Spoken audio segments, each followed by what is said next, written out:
And now, the show you've all been waiting for. It's Vox Bellator.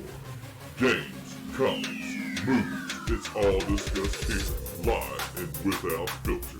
If you aren't listening, what are you doing with your life? And now, give it up for your host, Sumo and his co-host, the Smed Head. Let's get into it.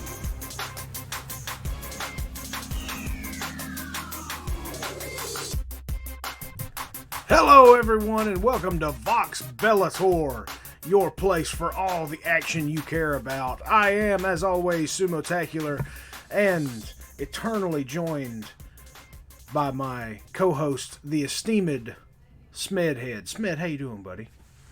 That's great as always, Sumo. How are you, brother? I'm good, buddy. I'm good. I'm ready to jump into some 40K shit, man. Oh, man, I'm so thirsty for this Thursday.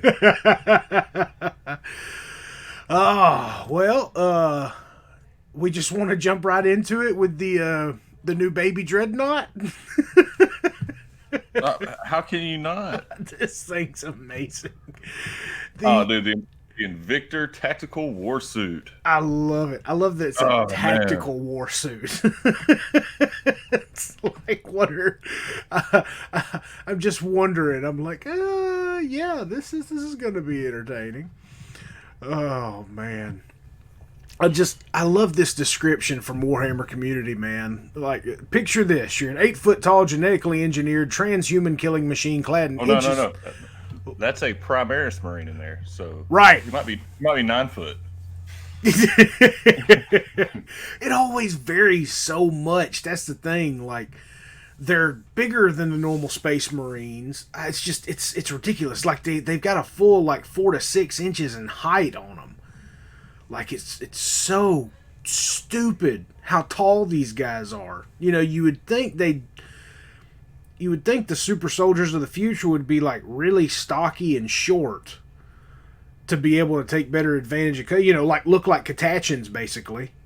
Yeah, pretty much in power armor. Yeah, Catachans in power armor. You'd think that'd be it, but what could possibly be cooler than a Space Marine? Well, the answer is clearly wearing a dreadnought. It's like a mini dreadnought. It really is. It really is. It's like, you remember in Pokemon how you have the evolutions? Like, the Centurion is the base stage, the Invictor is the middle stage, and the last form is the freaking Dreadnought. Well, I don't know if you've seen the stats on this thing. Oh, man. A little bit of it. Oh. I mean, it's pretty much, besides the toughness, it's a Redemptor. Yeah. I mean, it's got 13 wounds, 4 attacks, 10-inch movement in the top bracket. I mean, whew. That's it's only toughness 6, which is its downfall, I would say. Mm-hmm. But with their special, rule, the concealed position, you can set it up 9 inches away during your deployment, like it has Phobos armor. Yeah. That's not cool at all. I mean, for Marines it is. So this is obviously the Dreadnought. The Dreadnought from Rin's World was just the prototype for the Invictor. The one that actually snuck around. Yeah, the one that tiptoed through the orcs. Yeah. He was probably the very first. Yes, he was secretly an Invictor warsuit. He was not a Dreadnought at all. It was just Call was doing field tests for the platform. But oh my goodness, man. Strength 7, toughness 6, 13 wounds, 4 attacks, and that's gonna go up to 5 when it's in hand to hand, because now all the special stuff for Angels of Death and everything applies, or it may just be the chapter tactics, but I think it's going to be Angels of Death as a whole. It'll be most stuff unless it specifically says no, but odds are this is going to wind up being 5 attacks in hand to hand, and yeah, that's going to be pretty nasty with this thing, considering it's going to have strength 14 hand to hand attacks, and I think that fist is probably going to be Oh, let's see. Does it have it yet? Yeah. -3, AP -3. flat 3 damage. Yeah. Yeah, but did you see the twin Iron Hail autocannon? Oh, I It's a know. 6-shot autocannon. Yes.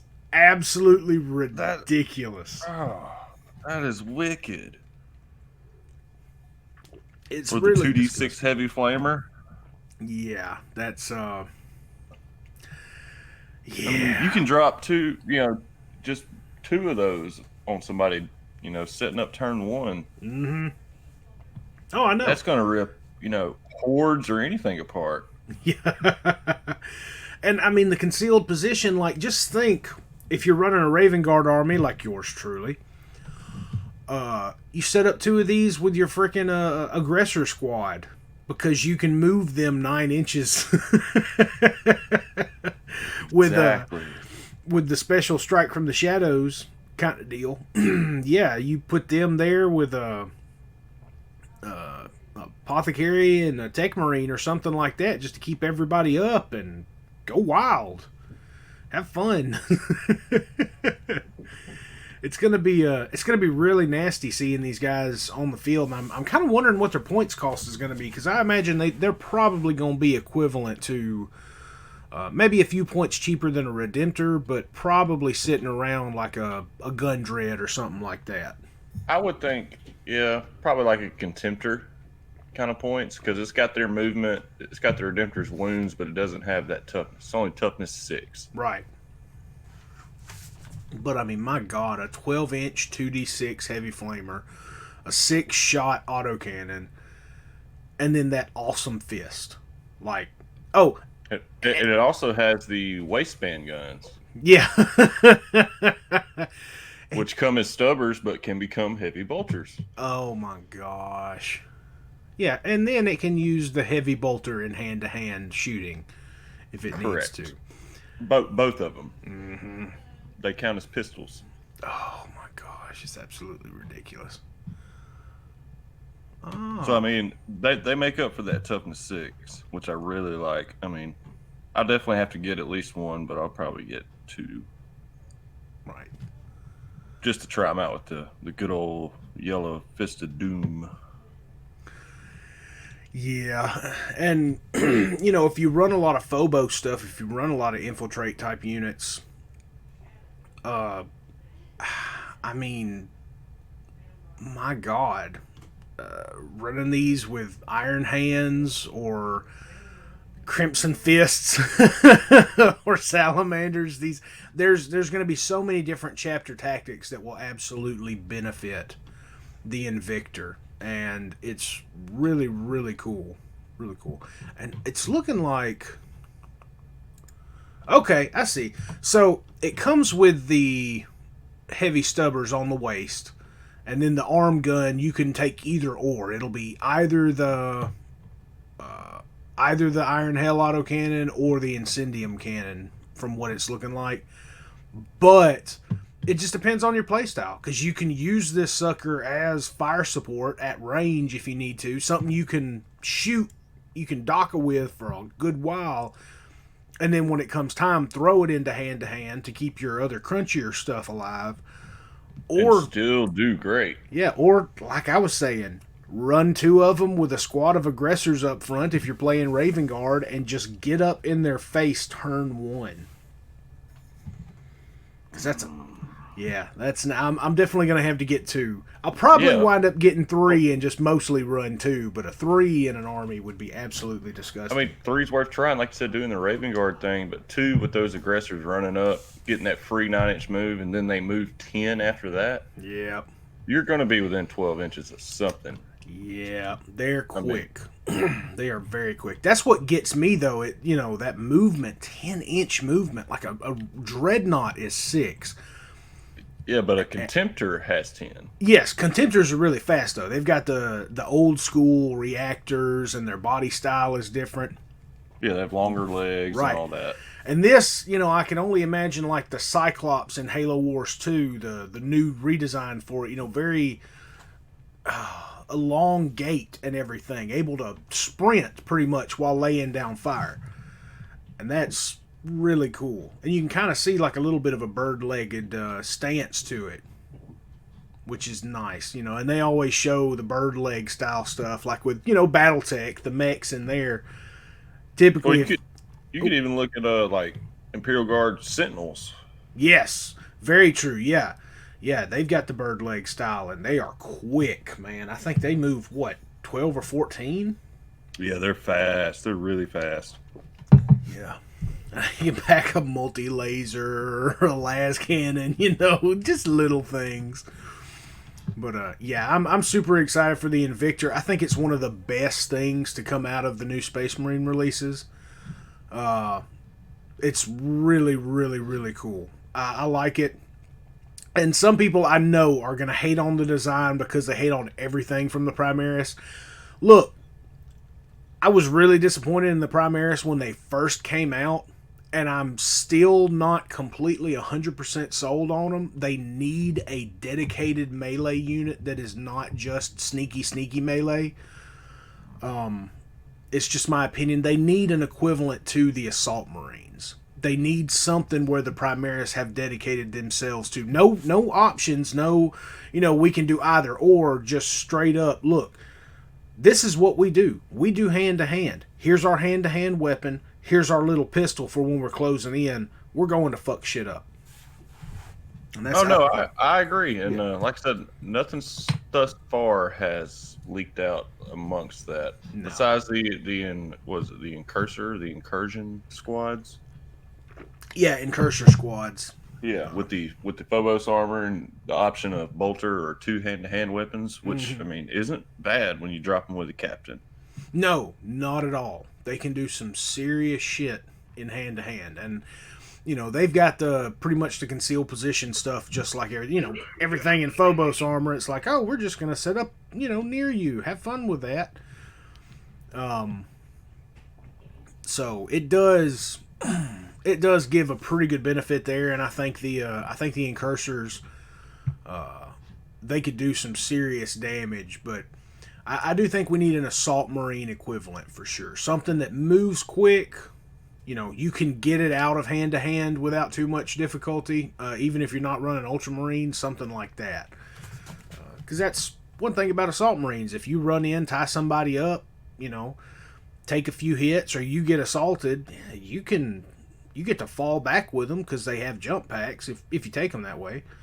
And they've got the fly special rule, so it's like, okay, I've got 3 plasma pistols in the squad and 7 other bolt pistols. Yeah, we're going to shoot the shit out of you before we charge back in. Yep, every time. Absolutely, you got to. I mean, they yeah. Well, they have the fly rule, but can they recharge after they dump out? I don't know. I think with fly, it may just be... I think you can just shoot. It may just be just shooting. But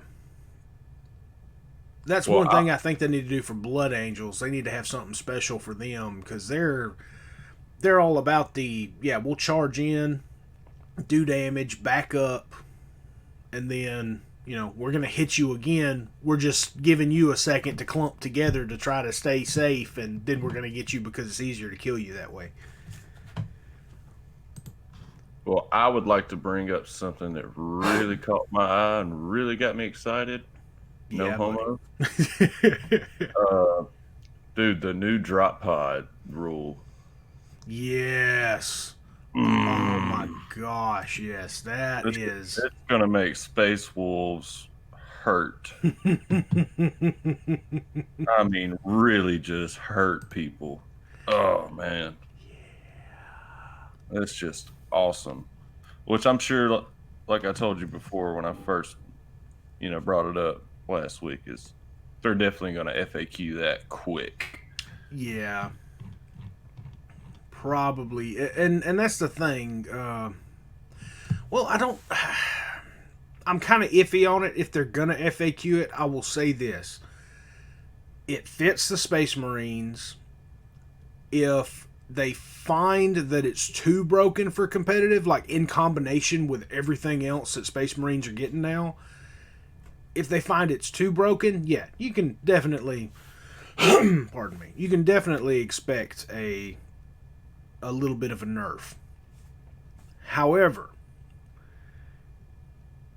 it still stands that, yeah, it ignores the tactical reserve rule, but it still stands. If you don't have anything on the board after a battle turn ends, you're done. Yeah, but you know how easy that is when you can't shoot through the first floor of a building?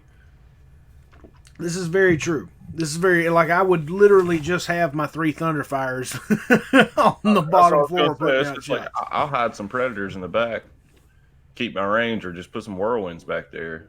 Yeah, oh, that's really good. Whirlwinds ain't bad. Ain't bad. Yeah, but, you know, that's one of the things. Some chapters are completely devoted to drop pod assaults. One of the best drop pod assault armies is the Space Wolves, and they've really been missing it. It has not been viable. And that's going to make Ragnar really viable in a drop pod army. Right.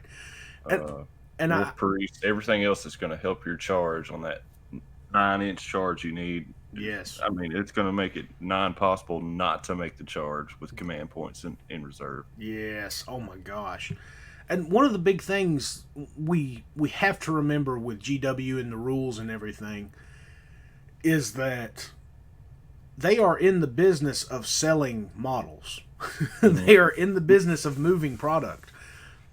And I am positive that they have seen drop pod sales decline this edition just because of the way the reserve rules are. Because a lot of people play for fun, but there is a definite competitive aspect to it, especially with 8th edition where they've really focused on it and tried to balance things out so each army can be competitive in its own right. Right.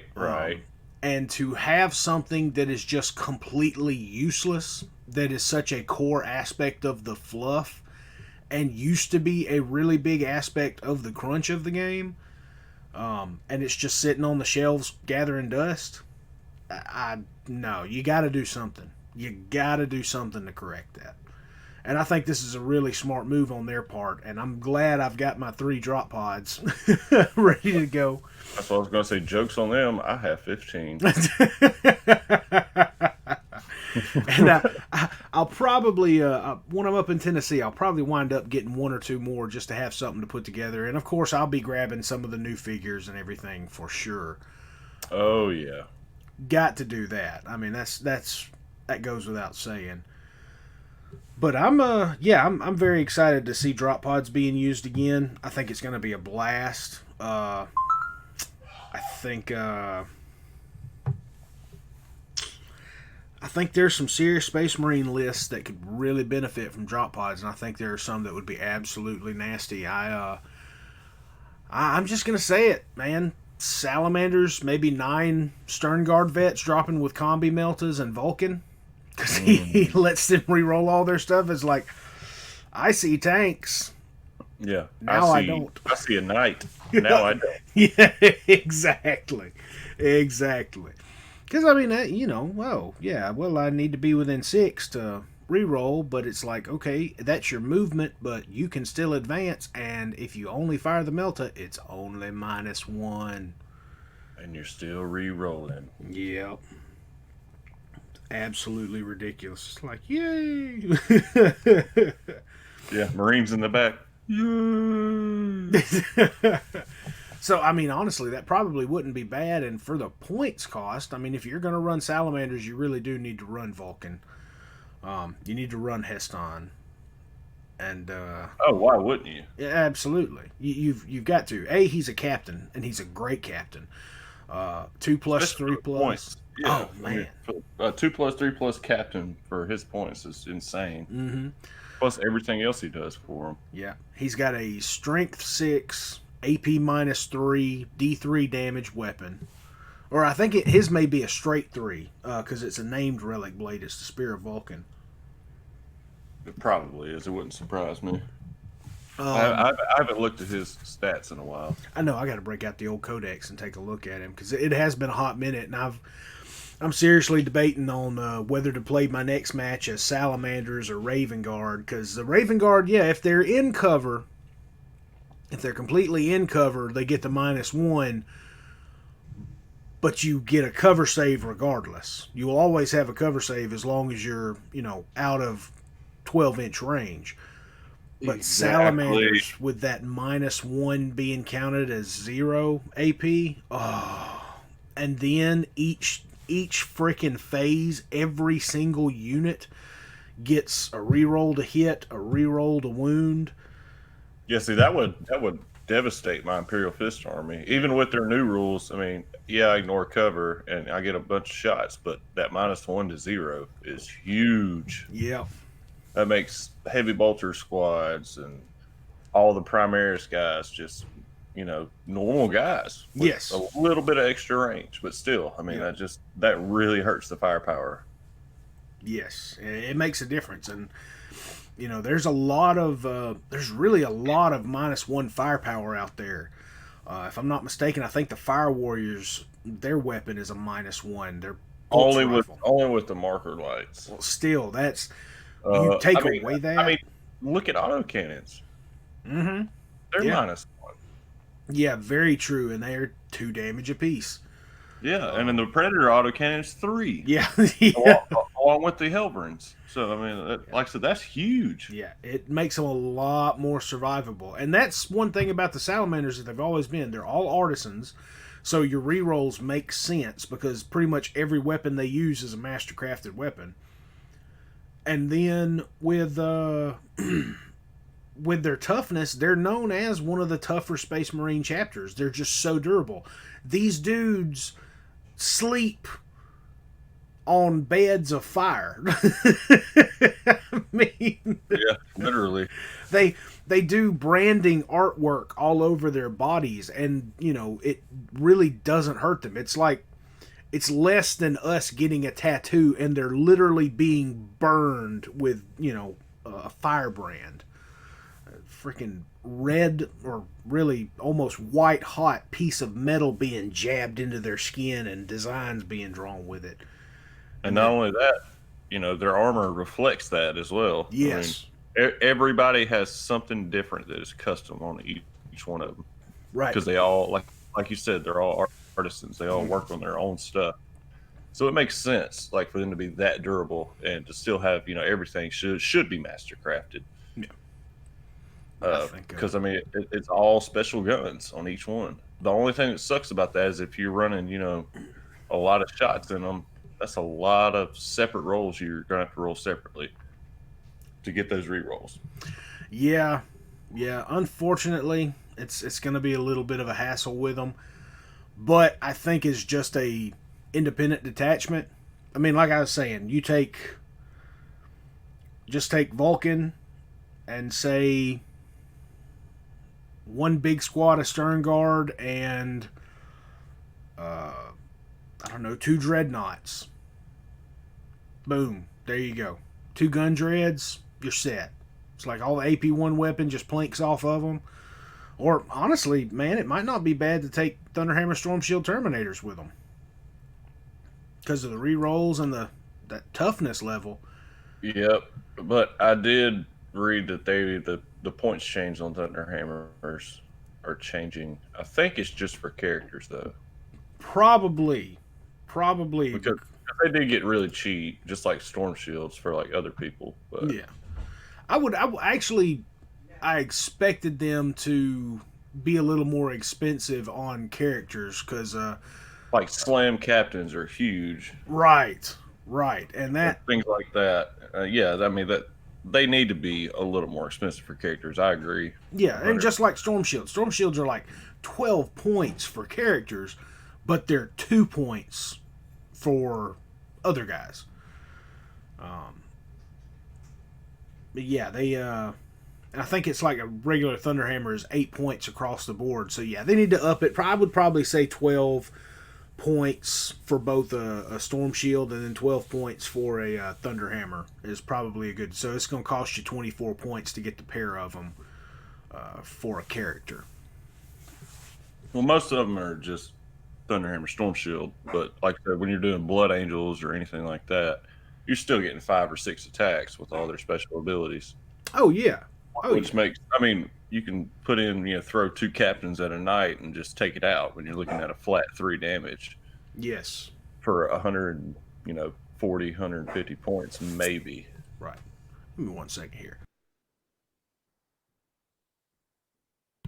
crazy dog barking. Anyways, yes, I'm very, very, very, very, very happy with what's coming down the pipe as far as the drop pods and the freaking Invictor warsuit, the tactical warsuit.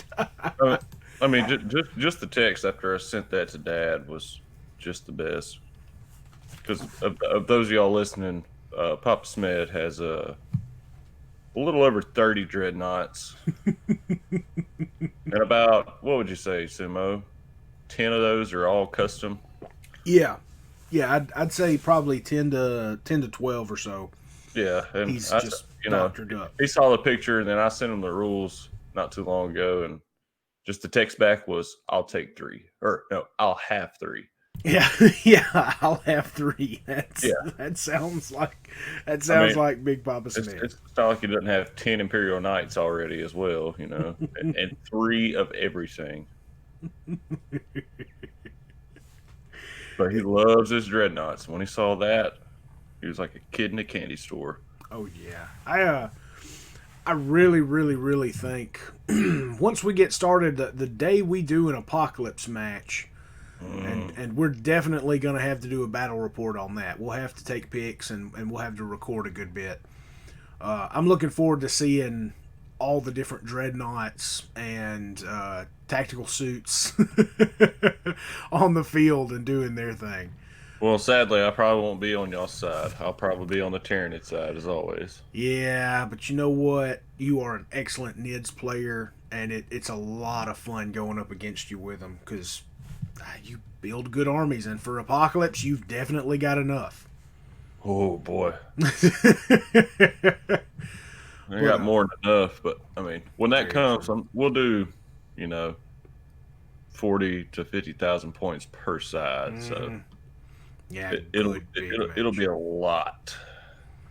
I'm very excited for that. But that'll include, y'all have some Warhounds and a couple of, the really big Titans. I forgot the Imperial one.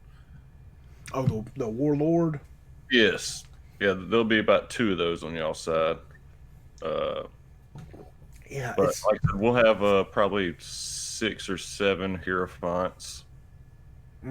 I think it's 3 or 4 of the big giant flyers that Terrans have. And as many Carnifexes as you can count. Yeah. So many Carnifexes. Same with Gene, and yeah, just same with Gene Stealers. There'll be about 300 or 400 of those. That's disgusting. And I'm sick at my stomach, but also very excited and slightly aroused. That's so much fun. One pee touch. Speaking of pee touch, we've got the very honorable White Skazel. Their supplement has just hit a couple of days back for some of the rules and everything, and this is actually really disgusting. Hit me. All right, so you've got a stratagem called Devastating Charge. Or, no, I'm sorry. This is a new rule. This is not a stratagem. Whilst the Assault Doctrine is active, so you remember the tactical, the heavy, the tactical, and the Assault Doctrines that everybody has now for the Space Marines? Correct. So... this is while the Assault Doctrine is active when resolving an attack made with a melee weapon by a model with this ability in a unit that made a charge move or performed a heroic intervention this turn, add 1 to the damage characteristic of that weapon for that attack. So now you've got you've got AP -1 2 damage chainswords. Yeah, that's going to make hand-to-hand viable. It's going to make them really devastating. And that fits the White Scars. That's the thing. It's definitely. I mean, they're fast, they hit hard, and then they back up. Yeah, they are they are really going to be awesome to play with. And I mean, with all those bikes that you should have out there. Oh, yes. That's a lot of shots. Yes. And land speeders and, attack bike squadrons, just everything. Oh, yes. And they've got 6 Warlord traits that are unique to the White Scars. One of them is Trophy Taker. So when this warlord destroys an enemy character model, add 1 to their attack's characteristics until the end of the battle. Yeah. And they've got a psychic power that's unique to them. It's the Storm Speaking Discipline. It's a brand new discipline just for the White Scars.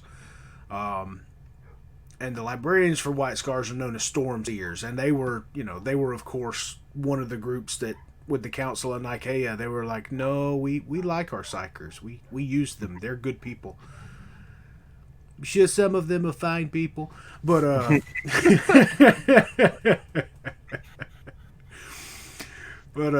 it's called Lightning Call. It's a warp charge value of 7, and if it goes off, the closest enemy unit within 18 inches of this Psyker suffers D3 mortal wounds. If it's not destroyed, you get to roll another D6. On a 4+, it gets a mortal wound. If it's still not dead, you roll another D6. On a 5+, it suffers another mortal wound. And then, if it's still not dead, you roll a D6, and on a 6, it takes another mortal wound. So I can see somebody getting incredibly lucky with that. I can absolutely see that. The straight 4, 5, and 6, and putting 6 mortal wounds on a single unit. I would absolutely. But the thing is, like that's really cool. That's what I was going to say. It's almost as good as Executioner for the Eldar. Yeah.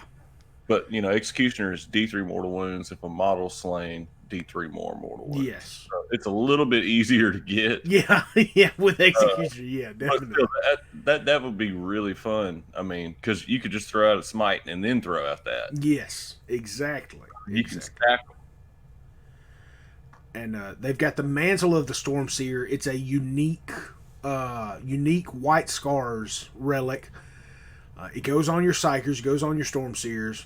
And it's when a psychic test is taken for a model with this relic on, you add 1 to the total, which is really nice. Sometimes you just miss it by 1, and if you're low on command points, it's like, son of a bitch, I can't waste it.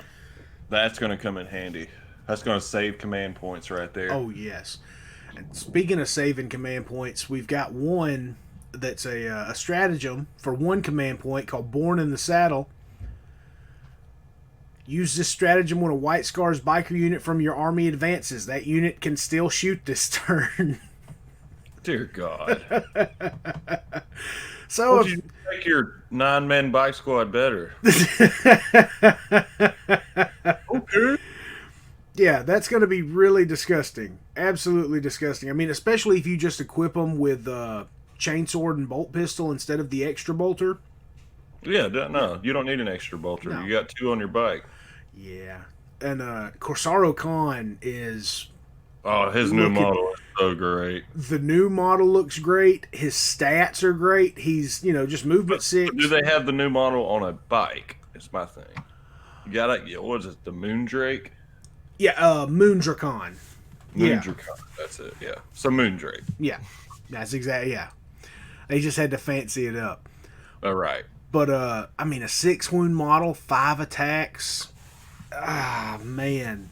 And he's still got Moonfang, so it's strength 6, AP -3, D3 damage, but you get to re-roll the wound roll and re-roll the damage roll against the character.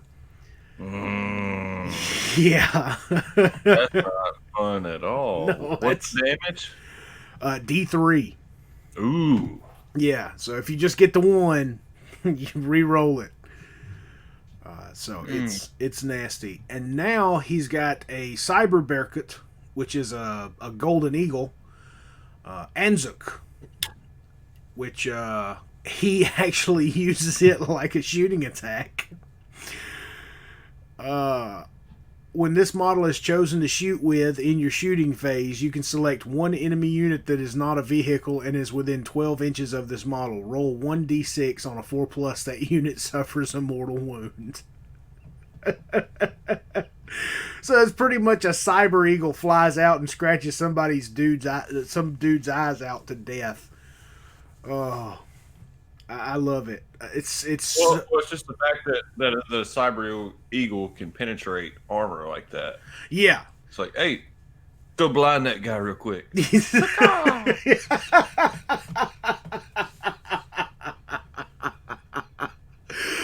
If I ever run him, that is what I'm always gonna do when Anzuk attacks. Caw-caw. All you gotta do is just yell across the room. Chase, he's attacking.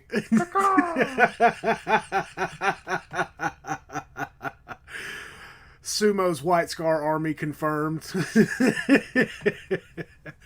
So that's really awesome. I think that's going to be fantastic. I'm super stoked that the White Scars are finally getting some love. Because they need to get Corsaro back on the bike. They need to get him back on Moondrake. There has to be a model coming out. For them to come out with that first model, or at least show it, there has to be one on a bike. I mean, you can't not make a model of him without the one on the bike. Right. You can't make a White Scars army without him on a bike. Yeah. Agreed.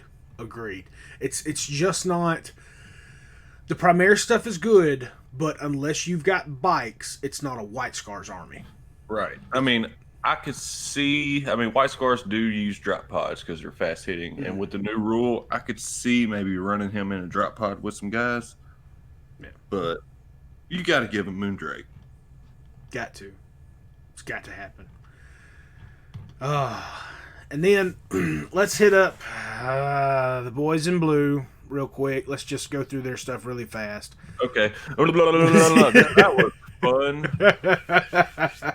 Now, they do have some... Yeah. But they do have some neat stuff. I like this Scions of Gilliman. While the tactical doctrine's active, so doctrine number 2, models with this ability that moved in your movement phase but did not advance or fall back can make attacks with ranged weapons in the following shooting phase as if their unit had remained stationary this turn. So that's really cool.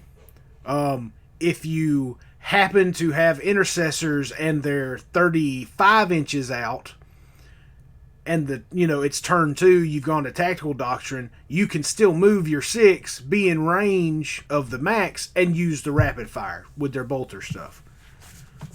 And it counts as you having not moved at all. And that's really nice. I'm kind of digging that. That's nice.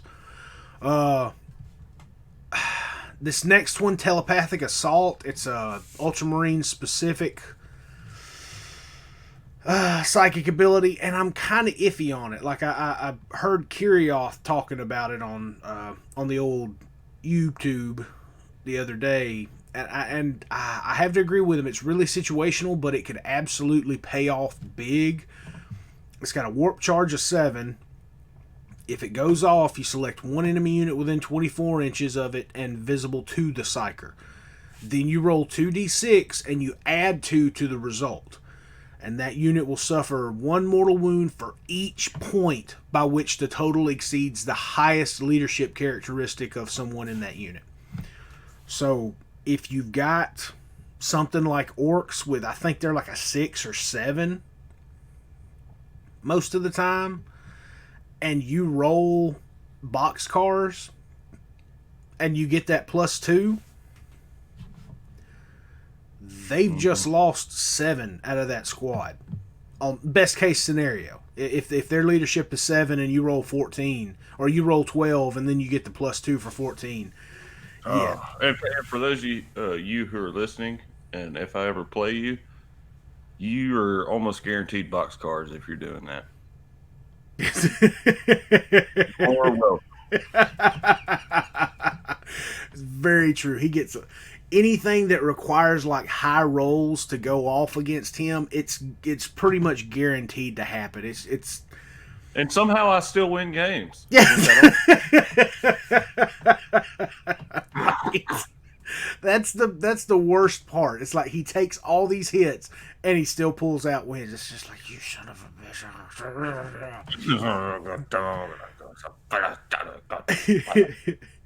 But this sucker, like this Sanctic Halo, it's a Ultramarines relic. It's a 3+ invulnerable save Iron Halo. And this is the one Big Papa Smed was talking about the other day. Mm-hmm. And you get to attempt to deny psychic power as if he was a psyker. So not only is it a 3+ invuln, he can get deny the witch.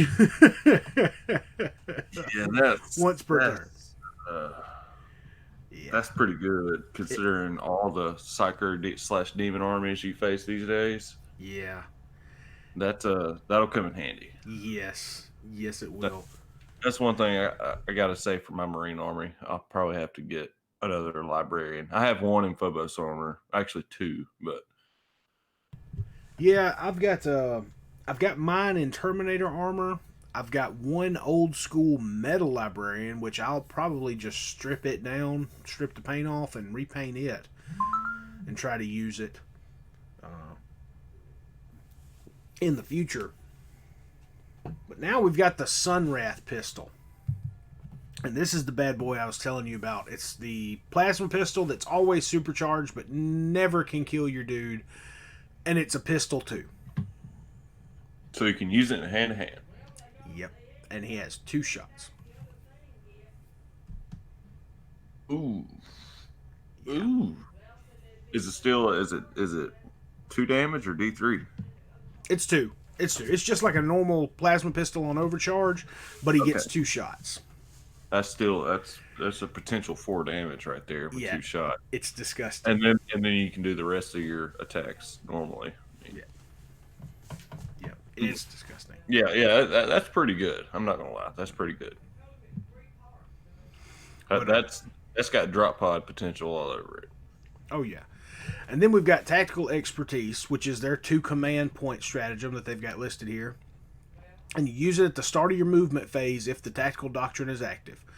Until the start of the next battle round, when resolving an attack made with a rapid fire or assault weapon by an Ultramarines model from your army on an unmodified wound roll of 6, the AP characteristic of that weapon is improved by an additional 1 for that attack. So, yeah, that's pretty nasty. You're on a 6, your Intercessor's bolt rifles go from AP -1 to AP -2. Which is that's pretty good. Yeah, it's not bad. They brought back Tyrannic War Veterans. Is that only on the Ultramarines? That's only on the Ultramarines. That's one of their unique stratagems. Yeah, I'm sure Imperial Fist will have something similar though. They'll have some really nice stuff to work with. But, and this is probably going to piss you off a little bit if you have to play Ultramarines. Oh, what's new? I'm always angry. They brought back the Tyrannic War Veterans from 4th edition. And, they're a dedicated unit. And they have the rule Bane of Tyranids. So when resolving an attack made by a model in this unit against a Tyranid unit, you can re-roll the hit roll and the wound roll. Well, that's not fair at all. Yeah, but it's a special unit for them. They're the only ones who get it, so maybe it won't be too bad. Maybe you won't encounter anybody running. There's only one guy up there that we know of that plays the Smurfs. Yeah, and Rick sometimes does, but that's because Rick Weiss is awesome, but also strange with his choices of play style. Well, yes and no. I mean, he's a great guy, a great player to play against. But unless you're playing him in a tournament, he's going to ask you what army you're playing.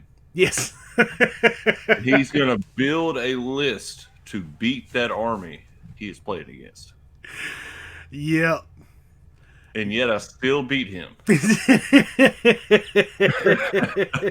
last time we played. Now, it was an absolute drag out though, man. I thought he had the game coming into round 2. He was getting the first turn and everything, and I set up terribly with 3 squads of Dark Reapers in the open, knowing they can move and shoot at full 3+. That's just stupid on my part. And gave him something to shoot at. Yeah. And yet I still pulled it out. Like 23-19. I'll take it. Golly bum. And then, you've got there's some other stuff here about Tigurius, and he's crossed the Rubicon Primaris, and he's all big and bad now, and I'll read them out. He's now got an extra attack and an extra wound because of his Primarisification, I guess. And then he's, of course, got the Hood of Hellfire. So you get to reroll your psychic tests. When a psychic test or a Deny the Witch test is done for him, you add 1 to the total, which is really, really handy. I can definitely see him being taken a lot more now since he's gotten the Primaris stuff. He will definitely be seen a bit more in Ultramarines armies that are running librarians for sure.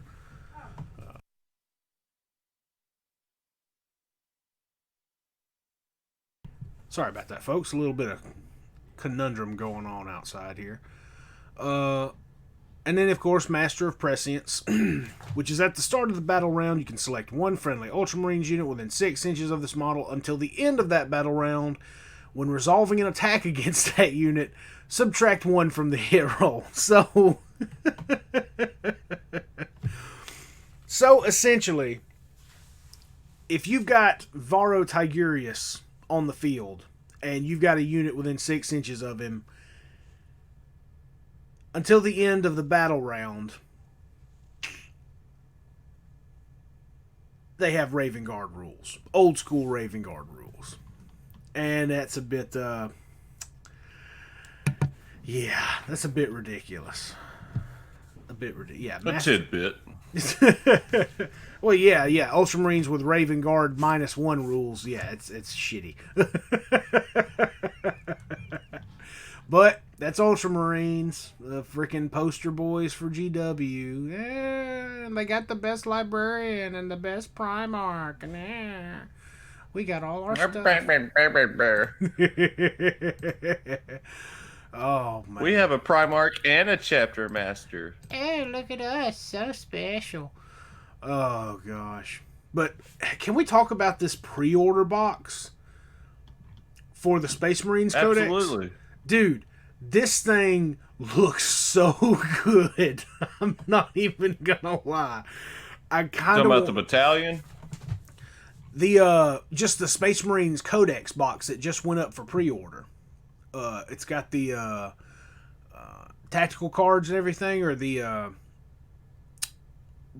data cards for all of them, and it's got the objectives in there, and the nice box with a big old map in it.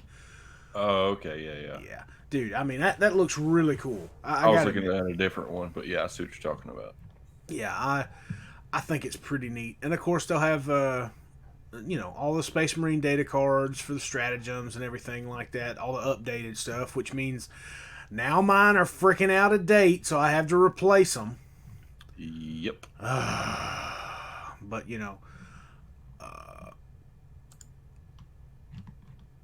it is what it is. That's it. And of course, you're going to be able to get all this stuff with different things.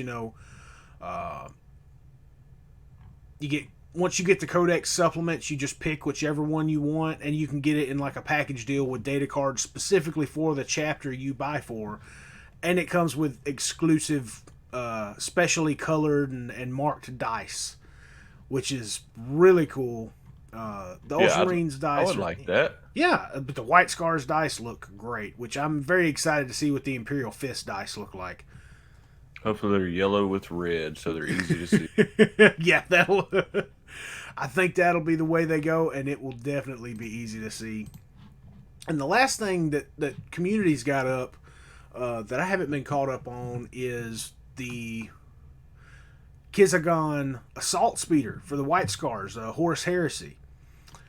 And I'm willing to bet that this will probably wind up being like a relic thing that some people take for their White Scars army, which I think would not be a bad idea, because this thing looks awesome. From the way it looks, it's got 2 twin-linked autocannons, an assault cannon, and 2 missile launchers built onto it. Holy shit. Yeah, it's I'll take 2. And they've just got the it's the Kyrie's pattern assault cannon too. So it's yeah. 6 shots. Yeah, nastiness. God, I love what they're doing to Marines. Yeah. Like I told you before, they really have, since Ace came out, came on to Chaos really hard. With the Zinch book, Nurgle book, and all that coming out, and then the Black Legion, and then really buffing them up. But I will say this about Chaos: they have not touched the Slaanesh or Khorne side of it. Khorne has gotten no love in a long time. That is one of the most popular armies out there. It really is, and the biggest thing is there's multiple things that go into Khorne's popularity. A, blood for the blood god.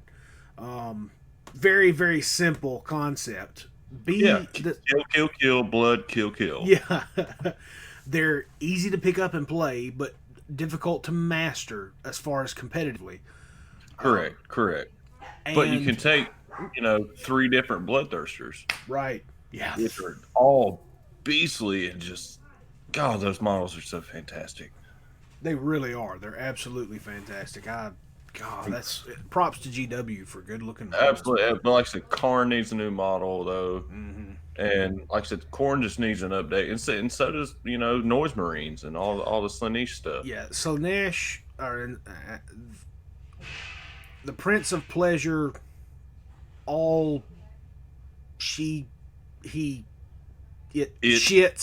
army. Everything for shit needs to be. It does not identify Sumo. It is everything. You cannot quantify it. But Slaanesh, all the armies really need an update. They need some love. They need some TLC. The same for Khorne. Nurgle, they've gotten their time. Zinch, they've gotten their time. It's Khorne needs to be next. Khorne next. Finish up with Slaanesh. Do that deal. Get it done. Let's bring it all up to parity. And after that, what else have we got? Because what really needs to get some love in 40K? Night Lords. Yeah. I'll say this right now. Space Marines are getting their Codex update and their supplements. I guarantee you Chaos is going to be getting a Codex update and supplements. 100%. Willing to bet that's and new models. Yes, I'm willing to bet that all of that is probably just 6 months down the road.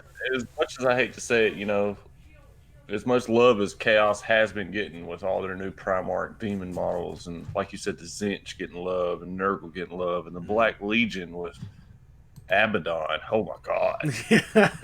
And all their crazy rules, all getting love. And even the demon side of it, it's just like, man, the Marines deserve what they're getting, but they left out a lot of the chaos, and when it comes to this Marine supplement, they gave almost everybody some love. Mm-hmm. They took their tactic and added another. That's huge in itself. Yeah. And I hear chaos players complaining, which I get, but then again, it's like, okay, but y'all all have, +1 attack, +1 initiative, +1 toughness, +1 strength, or, something extra, unless you're undivided. Which I did read, if you take a undivided sorcerer, it gets like +1 attack, which is technically having a sorcerer as a mark of Khorne, which is crazy. That's insane, but hilarious. Yeah, because they don't believe in psychers. Their psychers can't control anything because of the nails. Yeah. But it's completely legal. I actually saw that the other day. Somebody posted about it on our Central Alabama 40K page. Yeah, well, shit. It was actually Wolf that did that. Of course. Of course he would, yeah. The main chaos player up there. Right. Yeah, he would figure out the combos. He would figure out the legal stuff for sure. Mm-hmm. Yeah, I can't believe it. Yeah, like I said, and like you said, there's definitely going to be a supplement for them. For to sure. probably upgrade them. And I've heard and read that they're saying they're making models from old to new, updated. Yeah. Which means hopefully soon will be the Phoenix Lords for the Eldar, because God, they're from second and third edition. Yeah. That would be great. Eldar doesn't need a supplement or an update. They're completely broken as is. Yeah. Tau are just fine. Tyranids probably need a supplement in there. They're ish. Uh, Dark Eldar's same as Eldar now, which I don't get because what's the fucking difference? In eighth edition, so it's like, okay, Dark Eldar and Eldar are friends now. It's like, no, that doesn't make sense for the past 40,000 years. Stop. You're ruining the fluff. Oh, goodness. But like I said, hopefully they'll do it for Chaos as well. What they've been doing or at least what I've read on the Marines. But God, I'm just super excited to have a playable, not playable, but competitive Marine list. With all the time I've put into making that Imperial Fist army, and God knows how much money. If you're listening, you feel my pain. Oh. It's like taking out a second mortgage on your house. I want a new army. You're in debt. It's so true. Worth it. Oh man, and that really tells you something, because I've bought a little bit here and there over the past 17 years, and I've probably spent around $7,500 on my Space Marine army, and it's one army, and it's coming in only around 5,000 points or so. Yeah, maybe 5,500. Yeah, you and your dad have spent so much more, but y'all have almost every army, and I'm positive y'all are going to be doing sisters once the models 100%. start dropping. 1,000%. We've already talked about how we're going to build it, and I'm super excited to see that on the field. Yeah, we have every except Dark Eldar that I can think of, or Adeptus Mechanicus. Yeah, jerk off your own robots. I don't want none of that weird. Yeah, I'm not that big on the AdMech, and I really don't see people playing them much. They're definitely unique.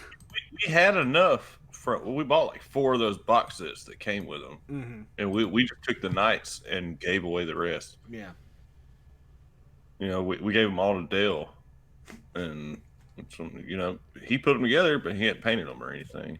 Oh man, yeah, that's saying something. If he didn't paint it, yeah, that's saying something right there. I don't know, man. Just from a competitive sense, they don't seem that great to me. Now, for Horus Heresy, I have heard that they're pretty damn good.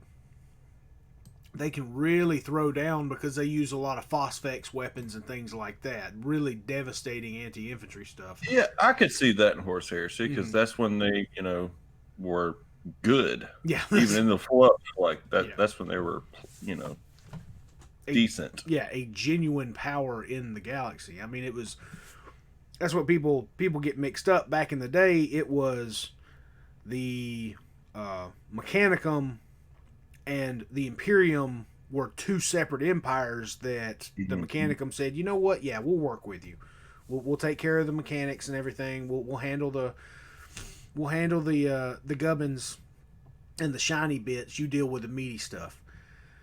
And when half of the Mechanicum went traitor with Horus, that ended that little agreement, and it was like, yeah, no, you're part of the Imperium now. It's like the Emperor is your Omnissiah. Get over it. And so it changed some things, but yeah, now they're a lot weaker, and when they do deploy to battle, they're still terrifying on a small scale, but nothing in comparison to like a regiment of Imperial Guard or a company of Space Marines.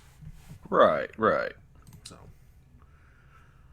but man, So we've got everything covered there, and we have done 59 minutes and 52 seconds as of right this moment. Is that all? That's it. It kind of flew by, didn't it? I don't know what you're talking about. I thought we just started. Sometimes it be like that. But I have had a great evening, as always. And, that's about dinner time, I think. I think this is a good point to end it. And, folks... Yeah, I'm good on some supper. Yeah. Supper, a good beer. I think that'll be all right. And, unfortunately, folks, we won't be back tomorrow for Free For All Fridays. We will be doing karaoke and having some fun in the real world. That's right. We're going to be rocking out. No videos. No. No video. You gotta pay to see me. Catch us next month when we open up our Chatterbait account.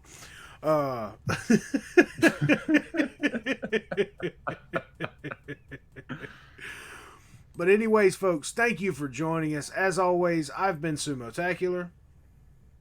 And I'm the Smed Head. And take care. And as always, roll tide. Roll damn. We got to do that again. We will not go out on that. That was too screwed up. And as always, take care. And roll tide.